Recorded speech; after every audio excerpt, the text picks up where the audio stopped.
বাংলাদেশে এই জুলাইকে বিক্রি করে দিচ্ছে ছাত্র উপদেষ্টারা। সকল উপদেষ্টাদের মধ্যে এই ছাত্র উপদেষ্টারা সবচেয়ে বেশি দুর্নীতি করছে।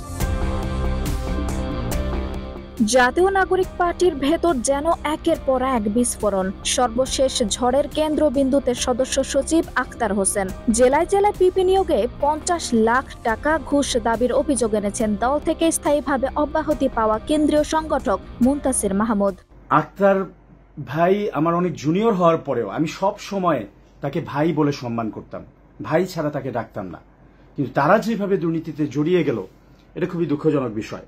শুক্রবার গভীর রাতে ফেসবুক লাইভে এসে মুনতাসির স্পষ্ট ভাষায় বলেন, চুপ করে থাকা পাপ। এরপরই তিনি নরসিংদীর একটি ঘটনা তুলে ধরেন। তার দাবি, জুলাই গণ অভ্যুত্থানের পর দেশের বিভিন্ন জেলায় পিপি নিয়োগ চলছিল। ছাত্র অধিকার পরিষদের পক্ষ থেকে নরসিংদীতে শিরিন আক্তার শেলির নাম প্রস্তাব করা হয়েছিল, কিন্তু আক্তার হোসেনের লোকজন নাকি টাকা নিয়ে সে নাম কেটে অন্য প্রার্থীর নাম নেন।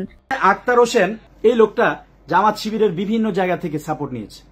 জামাত শিবিরের থেকে ফুল সাপোর্ট নিয়ে, সকল সুবিধা নিয়ে, মজা নিয়ে জামাত শিবিরকে ইউজ করে তারপরে আবার তোমরা জামাত শিবির বলে অন্য লোকজনকে মাইনাস করবা, নোংরামি করবা।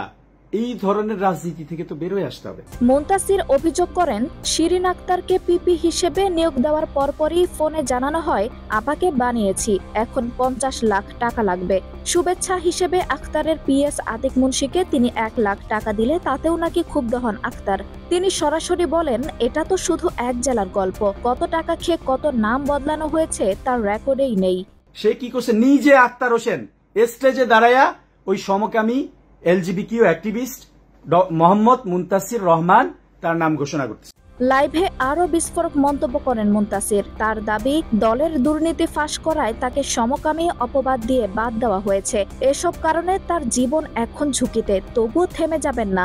এনসিপির আরো অন্ধকার অধ্যায় একে একে প্রকাশ করবেন বলে ঘোষণা দেন তিনি। অন্যদিকে এ পর্যন্ত বিষয়টি নিয়ে আক্তার হোসেন বা এনসিপির কারো আনুষ্ঠানিক প্রতিক্রিয়া পাওয়া যায়নি। আমি সামনে হয়তো আর অনেক কিছু ফাঁস করবো আমার নিরাপত্তার বিষয়টা। আঞ্জুম হক আরবি, নাগরিক প্রতিদিন। আমি সবার জন্য ওপেন, সবার সাথে আমি আলোচনায় আগ্রহী। ডান বাম কারোর সাথে, শিবির বিএনপি, কোনো সমস্যা নেই।